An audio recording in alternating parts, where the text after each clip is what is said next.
Hello viewers, my name is Astha Agrawal, daughter of Shri Mahesh Kumar Jindal. I belong to Sumerpur district Pali. I am from Electronics and Communication Engineering branch.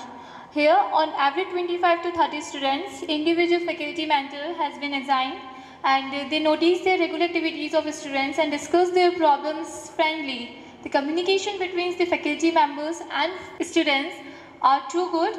They always guide us that which books are best for us, which we have to prefer, and from which company we can get the better training. From the guidance of this, I have completed my training from DRDO Defense Lab Jodhpur, which was a new experience for me. They always discuss the new projects with us, which we can implement in our future life. In classroom, during the teaching, they are too disciplined, but outside the class, their nature is too friendly with us. So I request to my all friends that please come in this field and get the golden opportunities. Thank you. BTech में admission लेने के लिए आपको 12th में physics chemistry maths में clear out होना ज़रूरी है, या फिर आप डिप्लोमा के बाद डायरेक्टली सेकेंड ईयर में भी एडमिशन ले सकते हैं। जो भी स्टूडेंट्स इस फील्ड में आना चाहता है, मैं उनसे रिक्वेस्ट करना चाहूँगी कि एक बार पैसिफिक के इंफ्रास्ट्रक्चर को आकर ज़रूर देखिए।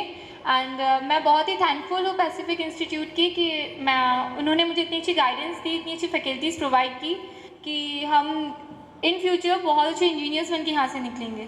आई am very thankful to HOD sir of electronics department and principal sir and the management, especially Rahul sir, for provide us the best facilities and the faculty members for our bright future. Hi viewers, my name is Jahiya Wafa and my father's name is Ishaq Mohammed. I belong from Udaipur and I am a student of Pacific Institute of Technology and my branch is Electronic and Communication Engineering. Our teaching pedagogy is very clear. Our branch Electronic and Communication covers various fields like communication, analog communication, digital communication, IC technology. At the end of week and unit, quiz and test is also organized and midterm exam is also organized for our proper assessment, and last 4-year paper is also solved by our faculty members.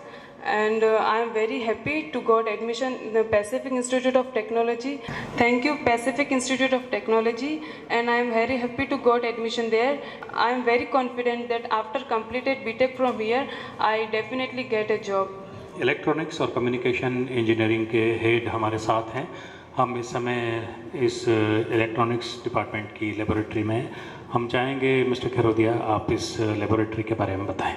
मैं इस वक्त अभी 3rd year electronics and communication की जो micro processor lab हैं उसके बारे में आपको जानकारी दूंगा। एक्चुअली आज के युग में बिना इलेक्ट्रॉनिक्स इक्विपमेंट के लाइफ को सोचना और समझना शायद इम्पॉसिबल है।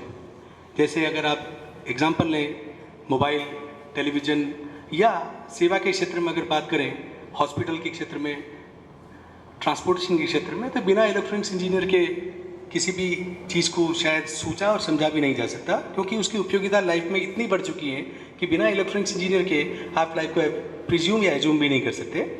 मैं इस लैब के बारे में आपको बताऊंगा। ये वो लैब है जहाँ पर बच्चे micro processor and micro controllers, basically they are mini computers, जिनकी मदद से आप बहुत सारी चीज़ों को कंट्रोल कर सकते हैं।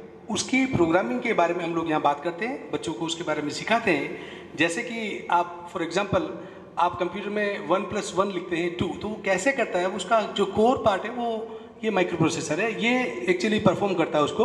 तो उसके बारे में, उसके आर्किटेक्चर के बारे में, कैसे इन चीज़ों को, इस माइक्रो प्रोसेसर को किसी दूसरी डिवाइस के साथ इंटरफेस कर सकते हो, ये सारी चीज़ें हम लोग बच्चों को पहले यहाँ पर सिखाते हैं। फिर बच्चे इन्हीं चीज़ों को सीख कर हमारे आगे जो फाइनल ईयर में, जो 4th ईयर में जो प्रोजेक्ट होता है उसको इम्प्लीमेंट करते हैं, अगर वो इस एम्बेडेड सिस्टम की फील्ड में आगे बढ़ना चाहते हैं। मैं जागृति Nair Pacific institute of technology के इलेक्ट्रॉनिक्स एंड कम्युनिकेशन डिपार्टमेंट में पिछले 3 वर्ष से काम कर रही हूँ। यहाँ पर मैं 3rd ईयर स्टूडेंट्स के इलेक्ट्रॉनिक्स की माइक्रोवेव लैब संभाल रही हूँ, जिसके अंदर मैं अभी आपको क्लाइस्ट्रॉन, रिफ्लेक्स क्लाइस्ट्रॉन की VI कैरेक्टरिस्टिक्स किस तरह से ड्रॉ करते हैं इसके बारे में थोड़ी जानकारी दूँगी। यहाँ पर ये क्लाइस्ट्रॉन पावर सप्लाई है जो कि रिफ्लेक्स क्लाइस्ट्रॉन के थ्रू वेव जनरेट करता है। देन हमारे पास यहाँ पर आइसोलेटर जो कि फॉरवर्ड डायरेक्शन में वेव को मैक्सिमम फॉरवर्ड करने के लिए काम में आता है, एंड अगर वेव रिफ्लेक्ट होके आती है तो बैकवर्ड डायरेक्शन में उसको यहाँ पर ब्लॉक कर देगा। देन हमारे पास एटेन्यूएटर है जो कि एट्यूनेशन प्रोवाइड करने के लिए काम में आता है। राइट नाउ हम मिनिमम एट्यूनेशन रखेंगे। देन फ्रिक्वेंसी मीटर है जो कि फ्रिक्वेंसी सेलेक्टर के थ्रू वर्क करता है। यहाँ पर हम वेव की कैरेक्टरिस्टिक देखने के लिए minimum and maximum dip check करते हैं, जो कि हम CRO पर देख सकते हैं। यहाँ पर फ्रिक्वेंसी चेंज करके minimum and maximum dip check किया जाता है, एंड उसके थ्रू हम VI रिफ्लेक्स क्लाइस्ट्रॉन की VI कैरेक्टरिस्टिक्स ड्रॉ करते हैं। હાય વ્યુઅર્સ, મારું નામ નીરવ ડાભી છે। હું અમદાવાદથી ઉદયપુર પેસિફિક યુનિવર્સિટીમાં એટલા માટે ભણવા આવ્યો છું। મારા ઘણા બધા ફ્રેન્ડ્સ અહીંયા ભણતા હતા, એ લોકોએ અત્યારે સારી જોબ પર છે અને એ લોકોએ કીધેલું અહીંયા સ્ટડીની સાથે સાથે એક્સ્ટ્રા કરિક્યુલર એક્ટિવિટીમાં પણ સારું મોટિવેટ કરવામાં આવે છે। હું અત્યારે અહીંયા માઇક્રોવેવની લેબમાં ઊભો છું। અહીંયા ઘણી બધી એક્સ્ટ્રા કરિક્યુલર એક્ટિવિટીઝ કરાવવામાં આવે છે। દર વર્ષે ઇન્ટર કોલેજ કોમ્પિટિશન થાય છે અને કોઈ પ્લેયર હોય છે સારું રમતું હોય અને નેશનલ લેવલ પર પણ મોટિવેટ કરવામાં આવે છે। અહીંયા અલગ અલગ વર્કશોપ પણ રાખે છે, જેવી કે રોબોટિક્સની વર્કશોપ હોય છે, IT પર હોય છે, એમ્બેડેડ સિસ્ટમ પર પણ વર્કશોપ કરવામાં આવે છે। હું બધાને કહેવા માગું છું કે અહીંયા સ્ટડીની સાથે સાથે એક્સ્ટ્રા એક્ટિવિટીના કારણે ઓવરઓલ ગ્રોથ સારો થાય છે। તો જેણે અહીં એડમિશન લેવું હોય એ આવીને અહીંયાનું ઇન્ફ્રાસ્ટ્રક્ચર જોઈ જાય, જેનાથી એમને સારી કોલેજમાં એડમિશન લેવું હોય તો ખબર પડે। હું અહીંયાના HOD સર, મેનેજમેન્ટ અને બીજા બધા ફેકલ્ટીઝને હું બધાને થેન્ક યુ કહેવા માગું છું, જેમના કારણે અમારો ઓવરઓલ ગ્રોથ થયો છે અને બધાને અહીંયા સારું શિક્ષણ અને બધી એક્ટિવિટીઝમાં સારો સપોર્ટ મળે છે। અને અહીંયાના ચેરમેન મિસ્ટર રાહુલ અગ્રવાલ સરને હું થેન્ક યુ કહેવા માગું છું। Thank you. इलेक्ट्रॉनिक्स और कम्युनिकेशन की फैकल्टी से हम मुलाकात करते हैं। नमस्कार जी। नमस्ते सर। आपका शुभ नाम? शिप्रा सोनी। शिप्रा जी, इस लेबोरेटरी के बारे में विस्तार से बताएं। नमस्ते, मैं शिप्रा सोनी फ्रॉम कपासन। अभी इस वक्त हम माइक्रोवेव इंजीनियरिंग लैब में खड़े हैं, जो कि 3rd ईयर इलेक्ट्रॉनिक्स में चलती है। इस लैब में डिफरेंट बेंचेस लगी हुई है, जैसे polar pattern of horn antenna, radiation pattern of horn antenna. कुछ इंस्ट्रूमेंट हमारे पास में पावर इलेक्ट्रॉनिक्स के भी है, जिसके ऊपर हम पावर इलेक्ट्रॉनिक्स के प्रैक्टिकल्स करते हैं। और डिफरेंट टाइप्स के हमारे पास में सॉफ्टवेयर भी है, जो कि एंटीना बेस्ड है, के ऊपर हम डिफरेंट टाइप्स के प्रैक्टिकल और रेडिएशन पैटर्न्स हम देखते हैं सॉफ्टवेयर के ऊपर। This is Pawan Shagdibi. I am assistant professor in electronics and communication.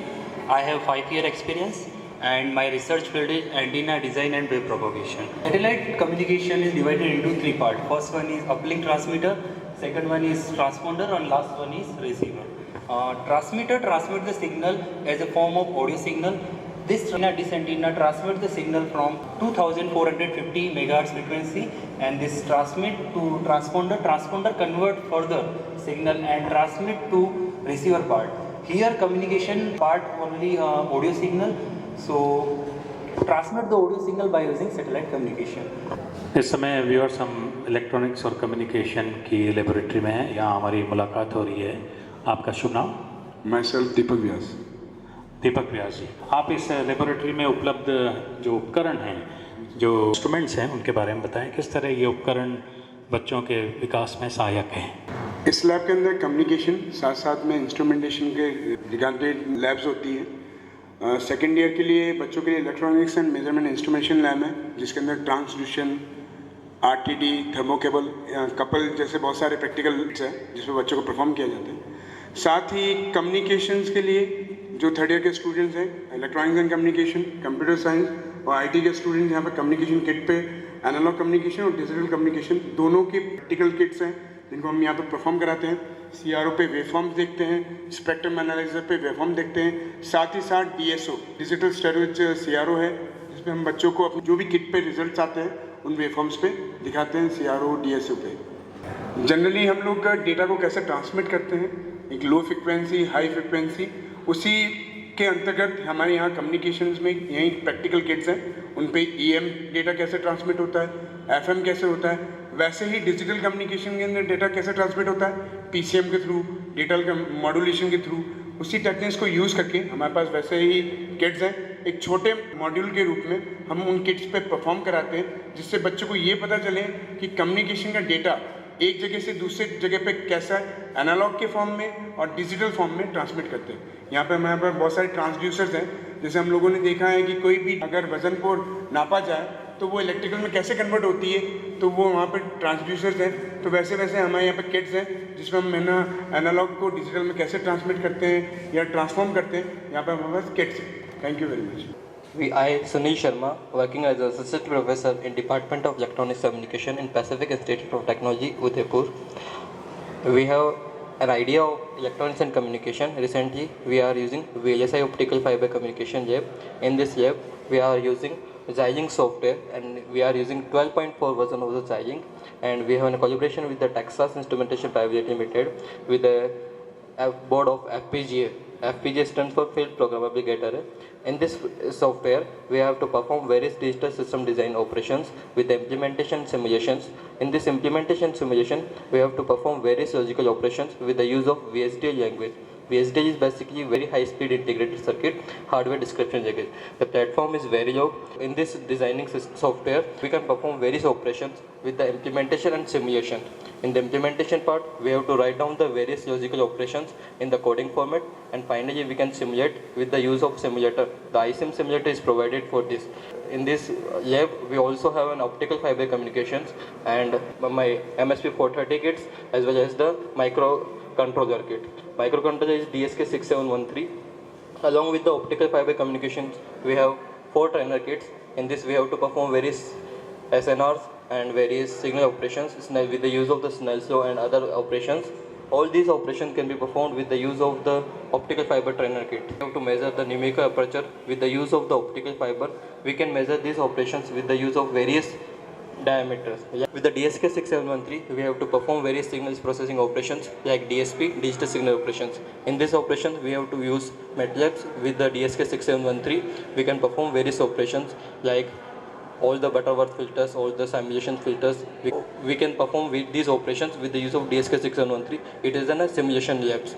And finally, we can conclude that it is a very useful language for all the students. VLSI is a very renowned source through which they can explore their knowledge in this field of electronics and communication. If we are talking about a department of the electronics and communication, since in the recent scenario we are seeing that most of the students are parting away from the electronics and communication. They don't want to perform as a student of electronics and communication. But I believe that electronics and communication is a very important part of all the engineering students. All the students have to prefer is electronics and communication, but because the future of the electronics and communication is very good, and we are having very renowned facilities in our institute, and I believe that all the students have to join with the electronics and communication in Pacific University. We will provide them all the best facilities like IIT Delhi, IIT Kharagpur, etc. because we have a collaboration with the IIT Delhi, IIT Mumbai and IIT Kharagpur. We are organizing various operations, various conferences with the collaboration of all these higher IIT Kharagpur and IIT Bombay, and we have already conducted various workshops with the collaboration of Wipro Technology on this particular software which is known as the Xilinx. And because recently we know that Xilinx is also a part of the industry automation, we know that all these equipments are used in the industries as well as the academics. So I invite all the students, all the aspirants to join the Pacific University for their bright future. I have joined this institute in the month of August 2011, and since last 3 years I am working here as an assistant professor in Department of Electronics and Communication. The management is very much supportive, environment is very much attractive and eco-friendly in nature. We find all the types of the facilities, like if you want to go for the any higher education, if you want to perform our publications, and if we want to go for the research papers, then they will provide us all the facilities. I have already published my paper in the IEEE journals as well as in the Germany, and the management already supported me for all these publications and journals. I have already published my 2 or 3 books. At last, I congratulate the VC sir, Mr. Professor BP Sharma sir, for starting a Pacific Updates, in which they are containing various aspects for all the students, and it helps all the faculty members and the students to publishing their reports, publishing their research papers, to publishing their new growths, so that everybody can enhance his or her knowledge with the use of this Pacific Updates. Thank you so much. Pacific समूह शिक्षा और चिकित्सा हर क्षेत्र में अपने कदम बहुत ही तेज़ी से आगे बढ़ा रहा है. व्यूअर्स, पैसिफिक यूनिवर्सिटी के इलेक्ट्रॉनिक्स और कम्युनिकेशन डिपार्टमेंट के बारे में आज हम चर्चा करेंगे. निदेशक Pacific institute of technology doctor TA काजी हमारे साथ हैं. डॉक्टर काजी, आप इलेक्ट्रॉनिक्स और कम्युनिकेशन फैकल्टी के बारे में हमारे व्यूअर्स को इंट्रोड्यूस करें। नमस्कार, मैं डॉक्टर तनवीर अहमद काजी। हमारे यहाँ पे कई कोर ब्रांचेस अवेलेबल हैं, जिसमें इलेक्ट्रॉनिक्स एंड कम्युनिकेशन डिपार्टमेंट प्रमुख है। उसमें आपको सबसे पहले मैं हमारे विभाग के अध्यक्ष श्री अशोक खेरोदिया, जो एमटेक आईआईटी से किए हुए, पीएचडी एनआईटी से कंप्लीट कर रहे हैं, उनसे इंट्रोड्यूस करवाना चाहता हूँ।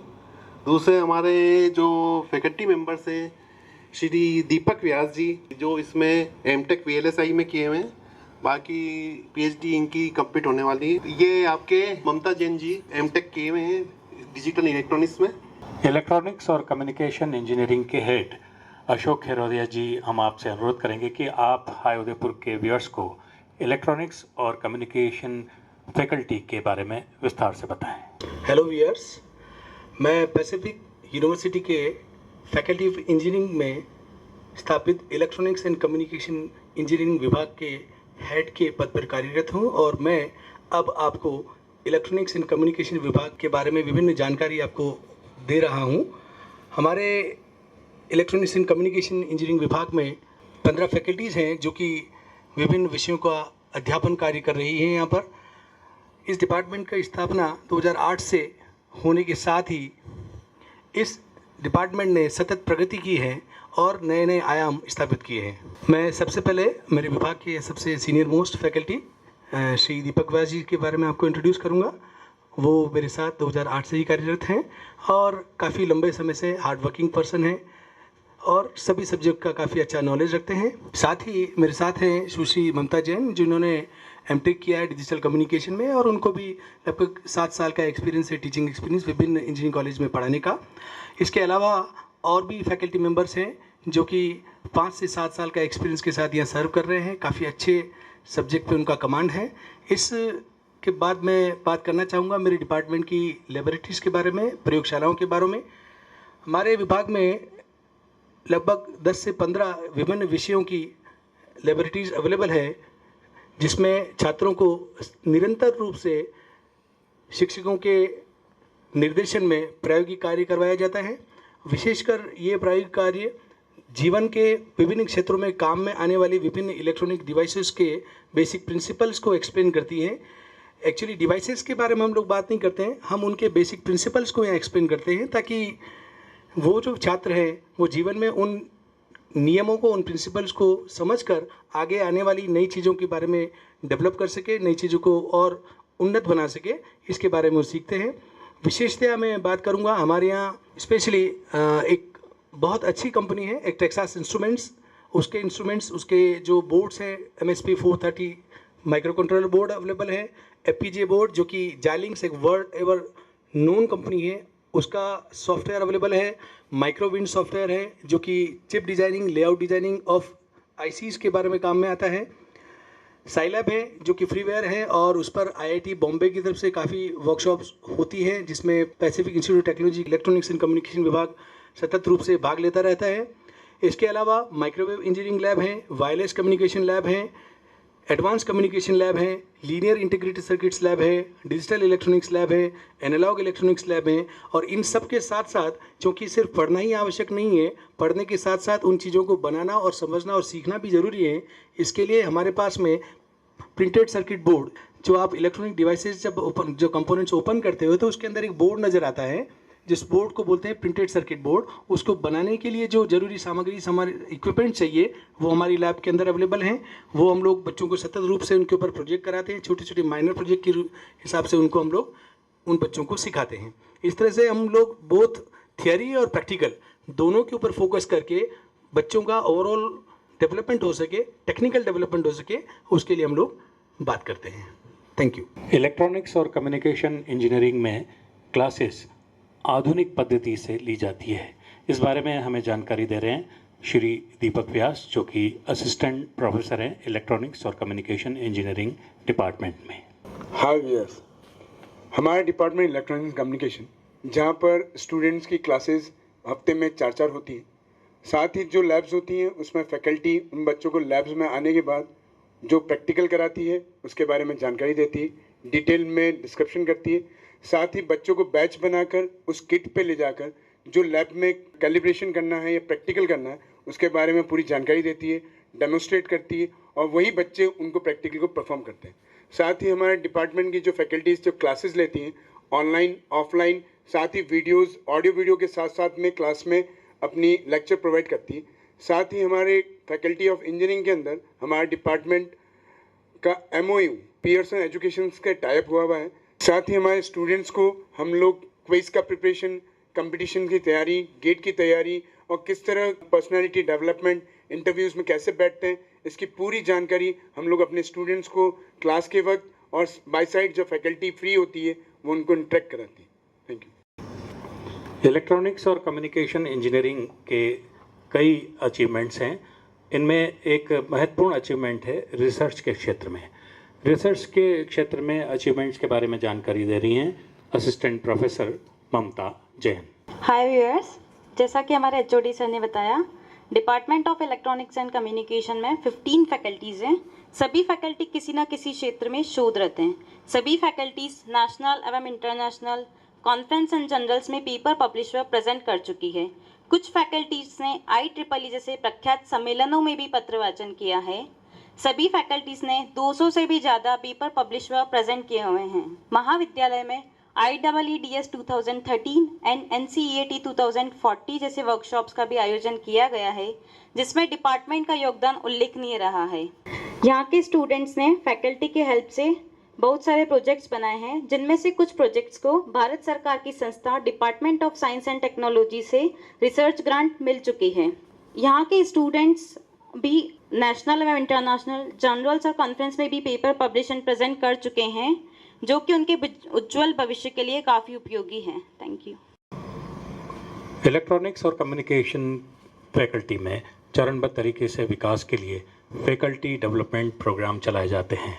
फैकल्टी डेवलपमेंट प्रोग्राम किस तरह चलाए जा रहे हैं, ममता जी आप असिस्टेंट प्रोफेसर हैं, हमारे व्यूअर्स को बताएं। हाय व्यूअर्स, स्टूडेंट के डेवलपमेंट के साथ साथ फैकल्टी के डेवलपमेंट की भी सतत आवश्यकता है। Pacific university department of electronics and communication इसके लिए विभिन्न कार्यशाला व सेमिनार का आयोजन कराता है। डिपार्टमेंट द्वारा IIT खड़गपुर एवं IIT बॉम्बे के तत्वाधान में विभिन्न कार्यशालाओं का आयोजन किया गया है, जिनमें से प्रमुख है analogue electronics, introduction to research methodology, mobile technologies, Aakash tablet इत्यादि। अभी हाल ही में दिसंबर माह में IIT खड़गपुर द्वारा कंट्रोल सिस्टम पर वर्कशॉप आयोजित की जाएगी, जिसमें विशेष विशेषज्ञ ऑनलाइन लेक्चर्स देंगे। यह कार्यशालाएं आयोजित कराने में MHRD का भी पूरा सहयोग रहता है। इसके अतिरिक्त department of electronics and communication industry में उपयोग होने वाली नई नई तकनीक व उपकरणों पर भी कार्यशालाएं समय समय पर आयोजित कराता रहता है, जिसके प्रमुख विषय है automation based on PLC SCADA, mobile technologies, signal processing, robotics, micro controller इत्यादि। इन सभी कार्यशालाओं में फैकल्टी और स्टूडेंट्स भाग लेकर अपने ज्ञान का विस्तार कर सकते हैं। पैसिफिक इंस्टीट्यूट ऑफ टेक्नोलॉजी के इलेक्ट्रॉनिक्स और कम्युनिकेशन इंजीनियरिंग के छात्रों के मूल्यांकन का दायित्व निभाते हैं अशोक खेरोदिया। अशोक खेरोदिया जी हेड हैं इलेक्ट्रॉनिक्स और कम्युनिकेशन डिपार्टमेंट के। अशोक जी, हम चाहेंगे कि छात्रों के शिक्षण के साथ साथ उनके मूल्यांकन के बारे में जो पैसिफिक यूनिवर्सिटी में ध्यान दिया जाता है उसके बारे में विस्तार से बताएं। इस तरह से शिक्षण कार्य छात्रों के लिए बहुत ज़्यादा मायने रखता है। लगातार क्लासेस होना, लगातार क्लासेस में आना और शिक्षकों द्वारा पढ़ाए जाने वाले सब्जेक्ट को से ज्ञान अर्जित करना महत्वपूर्ण है। उसी तरीके से हमने क्या सीखा है, उन कक्षाओं में हमने क्या जाना है, उसका मूल्यांकन करना भी शिक्षकों के लिए और छात्रों के लिए उतना ही अत्यंत आवश्यक है। इसी प्रक्रिया के तहत हम दो तरह के मूल्यांकन यूजुअली हम करते हैं। एक इंटरनल असेसमेंट जिसको हम कह सकते हैं सतत आंतरिक मूल्यांकन, और एक होता है सेमेस्टर के एंड में एंड सेमेस्टर एग्ज़ाम। तो सतत आंतरिक मूल्यांकन के विभिन्न आयाम हो सकते हैं, विभिन्न तरीके हैं जो फैकल्टी भी डिसाइड करती है। इंस्टीट्यूट लेवल पर हम लोग मिड टर्म एग्ज़ाम्स आयोजित करते हैं। उस मिड टर्म एग्ज़ाम्स के दौरान हर सब्जेक्ट का एक एक घंटे का एग्ज़ाम होता है, जिसमें विभिन्न सब्जेक्ट के जो मार्क्स अलॉटेड हैं उसके हिसाब से छात्र परीक्षा देते हैं। इसके साथ साथ क्लासेस में भी रेगुलरली हम लोग बच्चों से प्रॉब्लम सॉल्विंग, ग्रुप डिस्कशन, प्रश्नोत्तरी, सेमिनार, मिनी प्रोजेक्ट आदि के बारे में बात करते हैं, उनसे बनवाते हैं, उनसे चर्चा करते हैं और उनसे ही ये काम करवाते हैं ताकि उनकी ओवरऑल पर्सनैलिटी डेवलप हो सके और उनके मूल्यांकन में और उनके आंतरिक रूप में निखार आ सके। इसके साथ साथ जब सेमेस्टर समाप्ति पर जब सिलेबस ख़त्म हो जाता है, ये मस्ट है कि हर फैकल्टी सिलेबस ख़त्म करे, वो भी बच्चों की सारी प्रॉब्लम्स को सॉल्व करते हुए।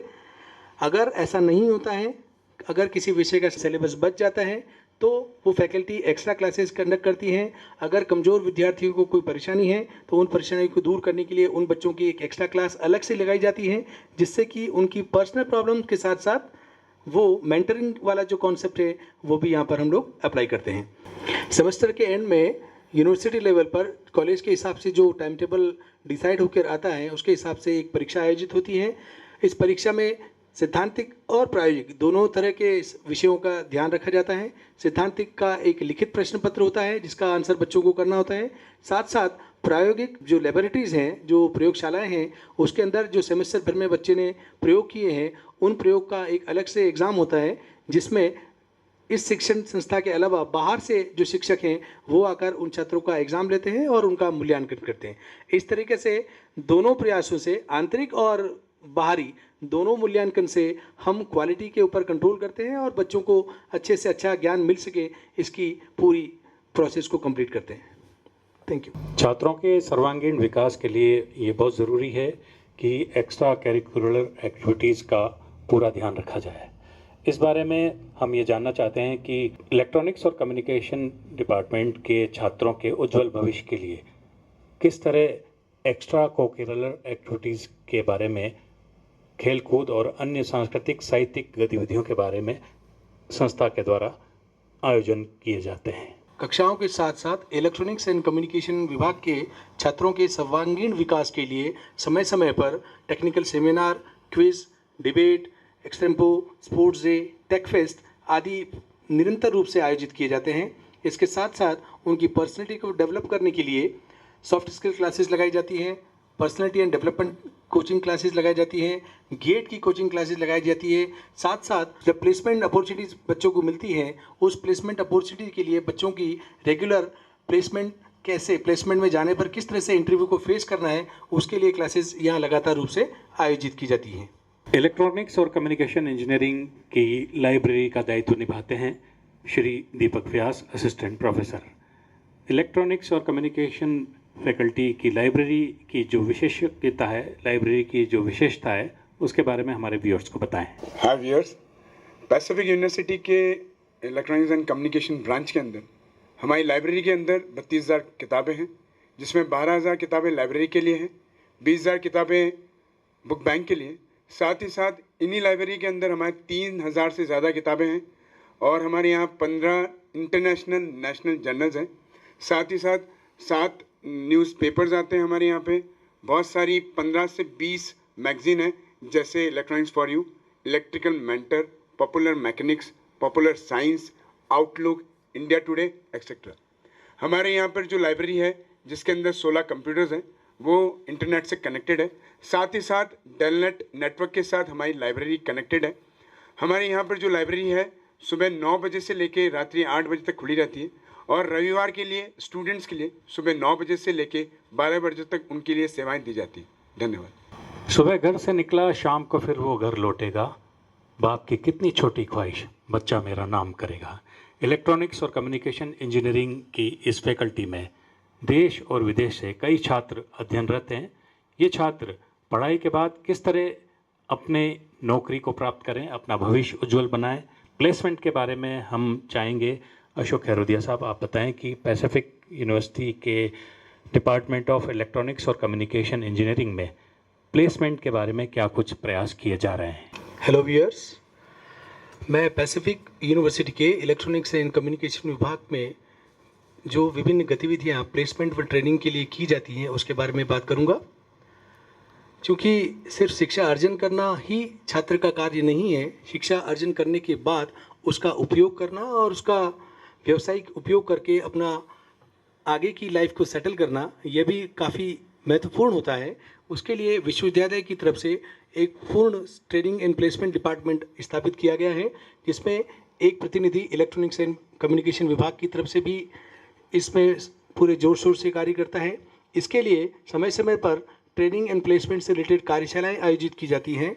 उस कार्यशाला के अंदर बच्चों को इंटरव्यू में कैसे फेस करना है, कैसे रेज्यूमे बनाना है, कैसे टेक्निकल राइटिंग करनी है, कैसे एप्टीट्यूड टेस्ट देना है, इन सब के बारे में पहले से जानकारी दी जाती है। और उसके बाद जब कंपनियां आती हैं यूनिवर्सिटी के कैंपस के अंदर, तो वो बच्चा अपनी संपूर्ण तैयारी के साथ प्लेसमेंट में बैठता है। इसी के तहत जो इलेक्ट्रॉनिक्स एंड कम्युनिकेशन इंजीनियरिंग विभाग के स्टूडेंट्स हैं वो विभिन्न पदों के लिए अपने आवेदन प्रस्तुत कर सकते हैं, जैसे कि software developer, process associate, site engineer, network engineer, business associate, business executive. और ये सारे के सारे पद विभिन्न कंपनियों में, भले ही वो हार्डवेयर कंपनी हो या सॉफ्टवेयर कंपनी, इन सब में समय समय पर उपलब्ध रहते हैं। जैसे कि कुछ क्षेत्र का मैं नाम लेना चाहूँगा: सॉफ्टवेयर, टेलीकॉम, निर्माण, विमानन, रेलवे, गवर्नमेंट जॉब्स। इनमें समय समय पर जो रिक्तियाँ निकलती रहती हैं, उन सब पदों के लिए पैसिफिक यूनिवर्सिटी के फैकल्टी ऑफ इंजीनियरिंग के इलेक्ट्रॉनिक्स एंड कम्युनिकेशन विभाग के छात्र हमेशा लालायित रहते हैं और सदैव तत्पर रहते हैं कि वो ज़्यादा से ज़्यादा अपॉर्चुनिटी को ग्रैब कर सके। विश्वविद्यालय ने कई कंपनियों से अनुबंध भी किया है, जिसके तहत कंपनियां विद्यार्थियों को इंस्टीट्यूट लेवल पर ट्रेनिंग प्रोवाइड करती हैं। ट्रेनिंग के साथ साथ उनका प्लेसमेंट के लिए अपॉर्चुनिटीज़ दी जाती है। जो व्यवस्था सुचारू रूप से चल सके, वो पूरी व्यवस्था उस कंपनी और पैसिफिक यूनिवर्सिटी के इलेक्ट्रॉनिक्स एंड कम्युनिकेशन विभाग द्वारा दी जाती है छात्रों को, ताकि वो एक भी अपॉर्चुनिटी को मिस ना कर सके।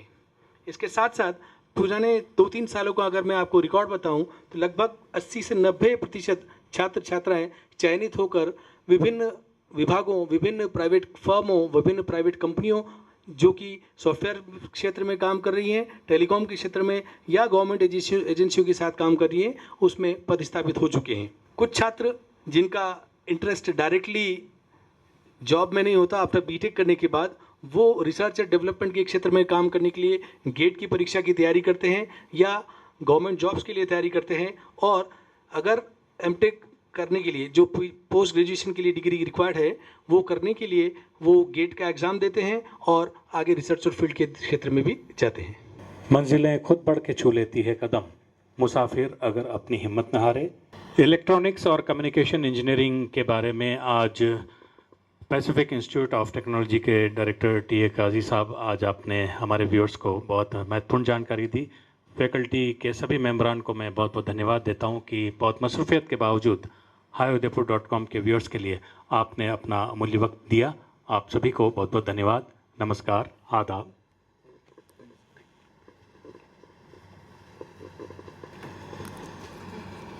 मेरा नाम कपिल जोशी है, पिताजी का नाम प्रहलाद जी जोशी है। मैं भिलवाड़ा से का रहने वाला हूँ। मैं पैसिफिक यूनिवर्सिटी में इलेक्ट्रॉनिक्स एंड कम्युनिकेशन ब्रांच में पढ़ता हूँ और मैं यहीं पैसिफिक के हॉस्टल में रहता हूँ और यहाँ पर बहुत ही अच्छी सुविधाएं हैं और यहाँ पर हाइजेनिक फूड की व्यवस्था है। आरओ वाटर प्लांट लगा हुआ है और सौर ऊर्जा प्लांट लगा हुआ है। बहुत सारी सुविधाएं से युक्त गार्डन है और खेल मैदान है। हॉस्टल के नीचे ही लाइब्रेरी की व्यवस्था है और बहुत अच्छा लगा मेरे को यहाँ पे। और मेरे को 4 साल हो गए हैं, काफ़ी अच्छा समय गुजरा, काफ़ी शांत और स्वच्छ वातावरण है और मैं बहुत खुश हूँ कि मैंने यहाँ 4 साल रहा है हॉस्टल में और मेरे को बहुत खुशी है। मैं भिलवाड़ा और उसके आसपास रहने वाले सभी विद्यार्थियों से निवेदन करूँगा कि वो पैसिफिक यूनिवर्सिटी में आए और अपना भविष्य उज्जवल करें।